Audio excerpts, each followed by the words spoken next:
Bonjour, voici la correction de l'AT Santé 10 qui a pour but de déterminer le meilleur antibiotique pour sauver le pouce de Dorian.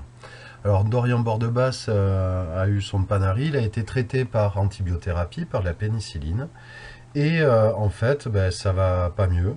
Il a toujours son infection au staphylocoque doré, le Staphylococcus aureus, et il y a urgence parce que ça risque d'entraîner une perte osseuse de son pouce, ou pire même une gangrène, on sera obligé de l'amputer, ou encore pire, une septicémie mortelle, une infection du sang mortelle. Donc la souche semble résistante à la pénicilline, et là on va essayer d'identifier les meilleurs antibiotiques qui seraient les plus appropriés pour traiter Dorian. Et on va essayer aussi de comprendre le mécanisme de résistance qu'a acquis peut-être cette souche de staph doré. Donc dans cette séance virtuelle, on va tester le profil de sensibilité en utilisant la méthode de l'antibiogramme par diffusion en gel. Et ensuite, on va essayer de comprendre le mécanisme de résistance et de bloquer cette résistance. Et ça, on le fera par antibiogramme en milieu liquide. Donc c'est vraiment le but de déterminer le profil de résistance et le mécanisme de résistance. Donc on a un ensemble de documents et on verra avec les résultats fictifs comment on peut interpréter. Donc je vous ai donné un document sur un documentaire réalisé par Arte sur Alexander Fleming. Donc je vous laisse le regarder. Et on va essayer de... ce que ça dégage, c'est qu'il faut faire attention dans l'utilisation des antibiotiques, car on a de plus en plus de bactéries qui sont résistantes, et puis on sait aussi qu'on peut dégrader le microbiome de chaque personne par trop d'utilisation. Donc c'est vraiment un médicament de dernier recours, comme le disait lui-même Alexander Fleming. Donc voici les liens pour accéder donc à ce documentaire, mais aussi à une présentation des techniques de l'antibiogramme d'un BTS d'analyse de biologie médicale, donc quelque chose qu'on aurait fait et un peu plus poussé et que vous risquez de faire plus tard dans vos études. Et il y a aussi d'autres sites qui peuvent être intéressants, notamment celui-ci, qui montre par exemple l'historique des antibiotiques. Les premiers trouvés, ça a été les sulfamides, c'était les antibiotiques synthétiques en 1937. Et on a utilisé, même si c'était connu en 28, la pénicilline. La pénicilline a été utilisée dès 1943. La pénicilline, elle, qui est produite à partir de Penicillium notatum, donc d'un champignon. Et on a trouvé aussi d'autres antibiotiques de cette manière en cherchant des molécules que produisaient des micro-organismes pour faire de la place autour d'eux contre les autres micro-organismes. Les champignons, ils n'ont pas envie que les bactéries mangent tout à leur place. Et ils n'ont pas trop d'autre choix que de faire cette guerre moléculaire.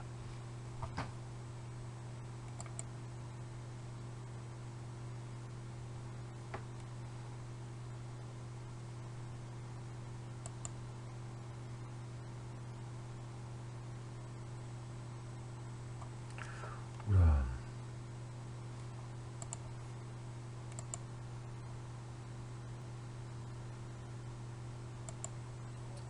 Et on peut voir que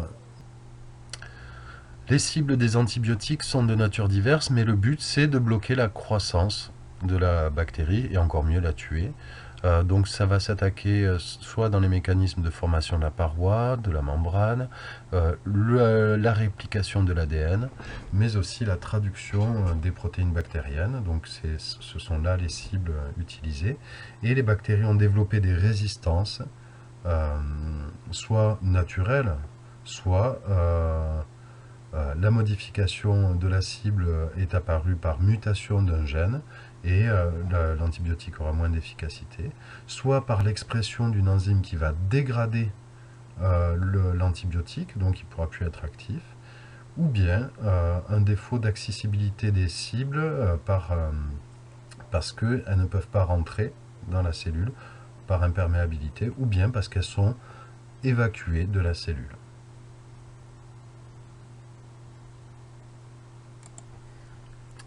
Alors ici, comme vous voyez, la composition de deux types de parois. À gauche, la paroi de bactéries à coloration Gram négative et la paroi de Gram positive à droite. Donc on voit le peptidoglycane qui est le constituant essentiel de ces parois, qui est un polymère et qui est fabriqué par les PLP, donc les protéines liant les pénicillines. Euh, donc il va y avoir un équilibre entre autolysine, dégradation. À certains moments, la bactérie aura besoin de dégrader un peu sa paroi si elle veut s'agrandir, par exemple, ou se diviser. Et quand elle se développe, elle va créer de la paroi, donc les PLP vont être actives. Et cette page, par exemple, vous montre les différentes façons qu'une bactérie a pour acquérir une résistance, notamment amenée par un matériel génétique extérieur, des caractères nouveaux, comme par exemple les plasmides, des petits bouts d'ADN circulaires, enfin petits bouts, de quelques milliers de paires de bases, mais qui vont amener des caractères nouveaux, des transposons et des intégrons, euh, des transferts donc de gènes qui vont arriver notamment par des bactériophages, notamment des virus de bactéries. Mais on verra ça plus en détail l'année prochaine. Donc pour réaliser l'organigramme de la tâche 1, ben, on va regarder la fiche technique de la tâche 1. Donc il s'agit d'un antibiogramme en milieu solide. Donc là, le but, c'est vraiment de déterminer le meilleur traitement antibiotique contre le micro-organisme. Et donc on va se servir du principe de la diffusion en milieu gélosé, de la diffusion d'une molécule. Donc on va appliquer sur une gélose, Muller-Hinton, mais sur une gélose calibrée, on va appliquer un disque qui contient de l'antibiotique. Celui-ci va pénétrer dans la gélose et va diffuser. Plus on est près du disque, plus sa concentration est forte, et plus on est éloigné, plus cette concentration est faible. Et on réalise ceci après avoir ensemencé la boîte par une culture bactérienne avec des colonies jointives, et, enfin, dans le but d'avoir des colonies jointives, et on va voir leur croissance. Aux zones où l'antibiotique n'a pas d'effet à cette concentration, elles vont pouvoir pousser, on verra un tapis bactérien. Et dans les zones où l'antibiotique est assez fort pour bloquer la croissance de la bactérie ou la tuer, on ne verra pas de bactéries. Donc on va pouvoir voir des zones claires au sein d'un tapis bactérien. Et c'est le diamètre de ces zones claires qui nous informera sur la capacité de l'antibiotique à bloquer la croissance d'une bactérie. Donc on verra bien si plus ce diamètre va être grand, d'inhibition va être grand, plus la bactérie est sensible à l'antibiotique. Il faut moins d'antibiotiques pour la bloquer.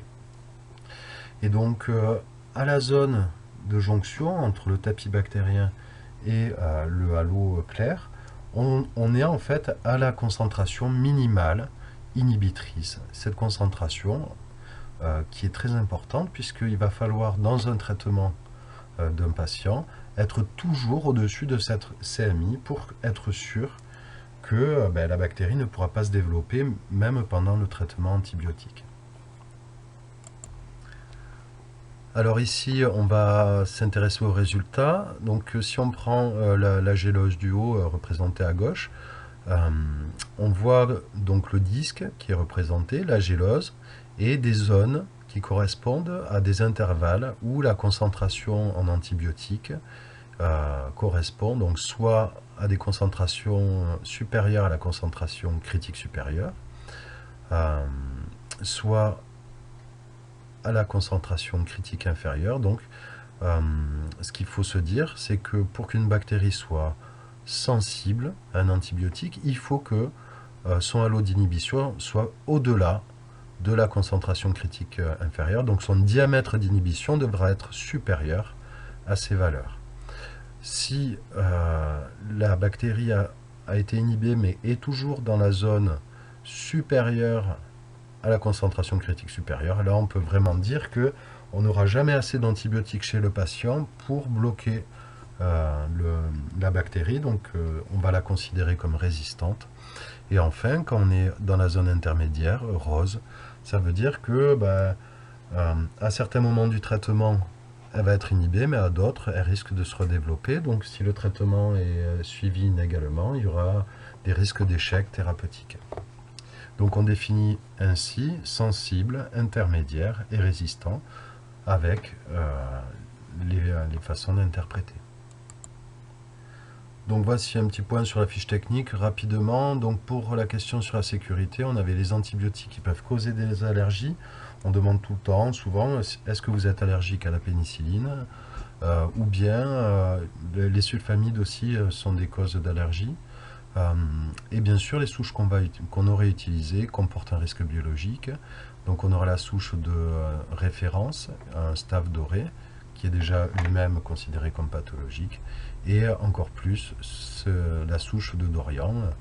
Et donc elles sont présentées sur gélose Chapman, qui est sélective des staphylocoques. Et là, en plus, le milieu est devenu jaune parce que les staph dorés sont mannitol plus, et donc on acidifie le milieu. Donc on va avoir besoin d'écouvillons, donc des cotons-tiges stériles, et de différents bouillons et McFarland. Donc on prépare en premier l'inoculum, soit à partir d'un bouillon, soit à partir de cellules. Et donc là, on va les faire à un équivalent 0,5 de McFarland. Et ensuite, on va rediluer. Là, c'est calibré par rapport aux espèces, aux genres qui sont fréquemment analysés. Donc ça sera au centième ici, pour le staphylocoque. Et ensuite, donc, à partir de cet inoculum, on va prélever avec l'écouvillon, le rincer un peu et l'essorer doucement, pardon. Et là, on va badigeonner par des stries très serrées la boîte. On va le faire une première fois. On va tourner la boîte, on va encore le refaire et un troisième coup. Et donc, on va vraiment avoir déposé des bactéries sur toute la surface de la gélose. Et ensuite, on pourra déposer les disques. Donc, on va les déposer selon une abaque. Donc, chacun à sa place pour repérer, pour l'interprétation, c'est mieux, mais aussi pour qu'ils soient assez séparés. Et ensuite, après incubation, on verra l'apparition du tapis bactérien, là où il n'y a pas d'inhibition, et on verra des zones claires, des halos d'inhibition autour des antibiotiques qui sont bien actifs sur cette bactérie. Donc pour répondre à la question, vous pouvez vous inspirer de ce schéma. Donc une préparation de la suspension et de l'inoculum, dilution donc dans le bouillon, ensemencement par stries serrées, et ensuite dépôt des disques, puis incubation et lecture. Donc sur la droite, vous voyez les spécificités en fonction des différents genres abordés. Donc il faut savoir à quelle bactérie on a affaire avant de réaliser un antibiogramme calibré. Donc pour le danger éventuel et le risque encouru et les moyens de prévention, je rappelle que le danger c'est la voiture, le risque encouru c'est de se faire écraser, le moyen de prévention c'est de regarder à droite ou à gauche, donc on l'applique, que ce soit pour les antibiotiques avec le risque d'allergie et la souche bien sûr. Donc la tâche a été réalisée virtuellement et on a les résultats en annexe. Et là, je vous demandais de rendre compte des résultats sous forme d'un tableau en utilisant différents critères et bien sûr en concluant après avoir interprété. Donc voici les résultats de la T1. Pour la souche de référence, on voit à gauche donc les résultats. On voit que pour certains antibiotiques, on n'a pas de halo clair à côté. Par contre, pour d'autres, colistine, ampicilline et amoxicilline, on voit bien qu'il n'y a pas eu de développement bactérien. Donc ça veut dire que la souche, à ces concentrations-là, est sensible à l'antibiotique, donc il a bien un effet. Et on comparera donc ce diamètre au diamètre critique inférieur et supérieur pour déterminer si la souche sera vraiment sensible, mais dans l'organisme après avoir pris les médicaments. Donc c'est ce qu'on voit sur la courbe de droite. Le matin, on va prendre au début du temps, la concentration est basse. Elle augmente après prise, elle arrive à un maximum et puis elle va diminuer petit à petit. Et le but du jeu, c'est qu'on soit toujours à une concentration au-dessus de la CMI, donc au-dessus de la courbe verte. Donc si on oublie de prendre le médicament et que ça passe en dessous, eh bien, on va avoir un moment où la bactérie va pouvoir se développer. Et donc c'est ça qu'on veut déterminer. Donc on a vu à gauche la bactérie de référence est sensible déjà à montrer des résultats pour 3 antibiotiques, alors que dans la souche de Dorian, on ne retrouve pas le même profil. On le retrouve pour la colistine, on a à peu près le même diamètre d'inhibition, mais on ne le retrouve pas pour l'amoxicilline et l'ampicilline. Et on peut voir que même dans la souche de référence, il y avait un très léger effet de la pénicilline, mais déjà la pénicilline n'était pas adaptée pour soigner un staph doré. Donc là, on se servait de ce début de tableau pour ajouter les autres colonnes. Donc pour la souche de référence et la souche de marque, comme ça on pourra vraiment conclure. Donc on reporte les diamètres d'inhibition. Donc le diamètre, je rappelle, c'est la corde qui passe par le centre. Donc c'est de part et d'autre, et on compte aussi le diamètre du disque. C'est pour ça que quand on va prendre par exemple l'érythromycine à gauche, on voit qu'il n'y a pas de halo, mais on mesure quand même le diamètre du disque qui est de 6 mm. Pour la pénicilline, j'ai mis 8 entre parenthèses parce qu'on avait un très léger halo, mais c'est même pas très rigoureux. Donc voilà, on prend chaque fois le diamètre en millimètres qu'on va reporter, on va les comparer au diamètre critique supérieur et inférieur. Donc c'est ce que je vous ai fait ici.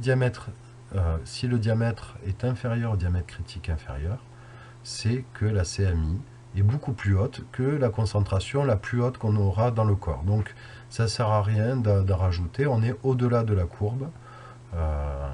La souche est considérée résistante.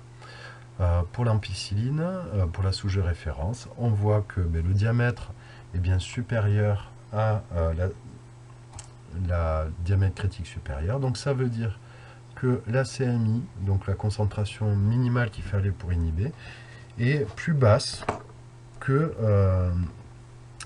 la concentration critique basse dans le corps. Donc on est bien dans la partie du bas de la courbe là, donc la souche est bien sensible. Il y aura toujours assez d'antibiotiques dans le corps pour la bloquer.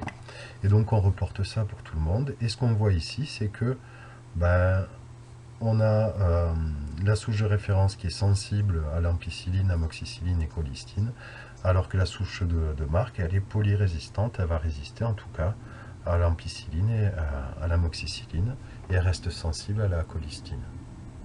Donc ça serait la colistine à retenir dans cet exemple-là, bien que la colistine ne soit plus utilisée en clinique.